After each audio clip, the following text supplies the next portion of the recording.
Saradha chit fund ஊழல் தொடர்பாக கைது செய்யப்பட்ட ராஜ்யசபா எம்பி குணால் கோஷ் தூக்க மாத்திரைகளை தின்று சிறையில் தற்கொலை செய்து கொள்ள முயற்சித்தார்.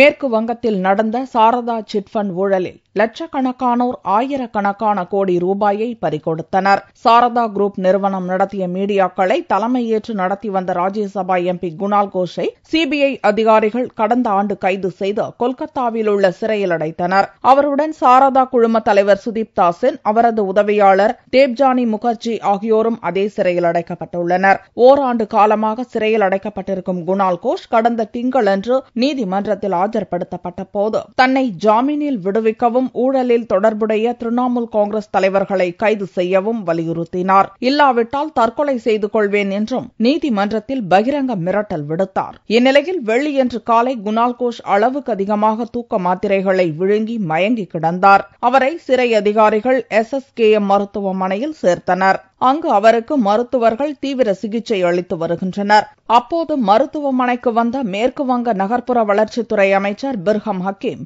தான் குணால் கோஷை பார்க்க வரவில்லை என்றார். ভাই জানা নেই, এই ব্যাপারে আমি কিছু জানি না। আমাকে নেমন্তন্ন করেছেন একটা অর্গানাইজেশন আজকে নেহরু জয়ন্তী হিসেবে, সেখানে ফল দেওয়ার জন্য পেশেন্টদের, আমি সেখানে যাচ্ছি. குணால் கோஷ் எழுதி வைத்திருந்த கடிதத்தில் 58 தூக்க மாத்திரைகளை விழுங்கியதாக குறிப்பிட்டுள்ளார். இவ்வளவு தூக்க மாத்திரைகள் குணால் கோஷுக்கு கிடைத்தது எப்படி என்பது குறித்து சிறை அதிகாரிகளிடம் விசாரித்து நீதிமன்றத்தில் அறிக்கை அளிப்போம் என்று சிபிஐ அதிகாரிகள் தெரிவித்தனர்.